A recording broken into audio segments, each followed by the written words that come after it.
ছোট্ট 7 বছরের শিশু শিক্ষার্থী যে প্রথম দ্বিতীয় হয়ে উপরের শ্রেণীতে উঠেছিল, তার ক্রেস্ট ঘরে সাজানো, অথচ সে নেই। মেধাবী শিশু শিক্ষার্থী রামিসাকে বর্বরোচিতভাবে হত্যা করা হয়েছে। এক রামিসা চলে গিয়েছে, ভবিষ্যতে আর কোনো রামিসাকে যেন এইরকম বর্বরোচিত হত্যাকাণ্ডের সম্মুখীন হতে না হয়, সেই চেষ্টা আমাদের সকলের করা উচিত। প্রকাশ্যে এই হত্যাকারীকে, নৃশংসভাবে হত্যাকারীকে শাস্তি দেওয়া যায়। এই সভ্য সমাজে এই ধরনের নির্মম ও জঘন্য হত্যাকাণ্ড কোনোভাবেই মেনে নেওয়া যায় না। উদ্বেগের বিষয় হলো, বর্তমান সময়ে দেশে শিশু ও কিশোরীদের ওপর এই ধরনের চরম পাশবিক অবমাননাকর অপরাধের ঘটনা আশঙ্কাজনকভাবে বেড়ে চলেছে।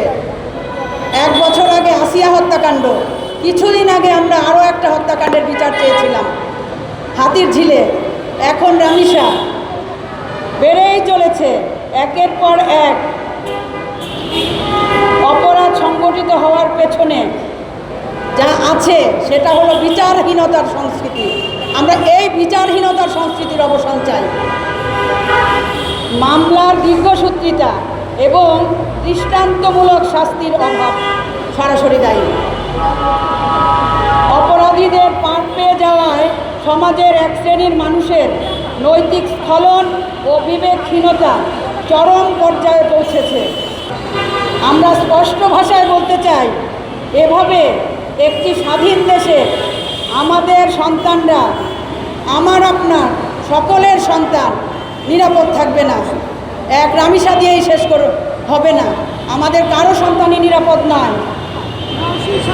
রামিসা হত্যাকাণ্ডের সুষ্ঠু ও নিরপেক্ষ তদন্তের মাধ্যমে দোষীদের দ্রুত আইনের আওতায় এনে দৃষ্টান্তমূলক শাস্তির ব্যবস্থা করার জন্য আমরা প্রশাসনের কাছে জোর দাবি জানাচ্ছি। একই সাথে রামিসার শোক সন্তপ্ত পরিবারকে আমরা পরিবারের প্রতি সমবেদনা জ্ঞাপন করছি। আমি সবশেষে বর্তমান বিরোধী দলীয় নেতা এবং আমিরে জামাত যে কথাটি বলেছেন সেটি বলে শেষ করতে চাই। তিনি বলেছেন, রামিসা মা, আমরা তোমার নিকট লজ্জিত, মানবতা আজ তোমার নিকট লজ্জিত।